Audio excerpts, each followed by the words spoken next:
ভারত আমাদের সাথে দুর্নীতি করে পারবে না। যদি ভারত আমাদের সাথে দুর্নীতি করে তাহলে ম্যাচে আমরা বয়কট করে দিব। দর্শক, ভারতের বিপক্ষে মাঠে নামার আগেই রীতিমতো ভারতকে সংবাদ সম্মেলনে এসে অপমান করে কি বললেন জস বাটলার, যা মুহূর্তে ভাইরাল।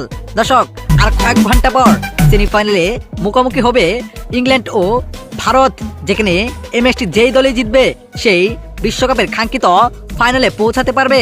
এর আগে প্রথম সেমিফাইনালে সাউথ আফ্রিকাকে পাত্তা না দিয়ে দুর্দান্ত ভাবে ম্যাচ জিতে নিয়ে সবার আগে বিশ্বকাপের ফাইনালে পৌঁছে যায় নিউজিল্যান্ড। তাই তো নিউজিল্যান্ডের সঙ্গী হিসেবে হতে পারেন ইংল্যান্ড বা ভারত। দুই দল থেকে এক দলেই যাবে বিশ্বকাপের ফাইনালে।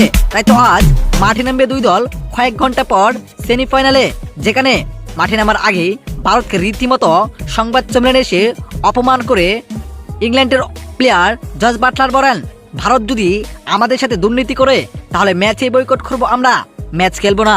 দেখি ভারত কিভাবে বিশ্বকাপের ফাইনালে যায়। আমরা ক্রিকেট জন্ম দিয়েছি, আমাদের সাথে দুর্নীতি করে পারবে না। দুর্নীতি করলে ভারতের খবর আছে। তো দর্শক, আপনার কাছে কি মনে হয়, ভারত কি এই ম্যাচে দুর্নীতি করবে নাকি এই ম্যাচেও দুর্নীতি ছাড়া ম্যাচ জিততে পারবে না ভারত? কি মনে হয় আপনার কাছে? জানিয়ে দিবেন আপনার মতামত এই ভিডিওর কমেন্ট বক্সে। ধন্যবাদ।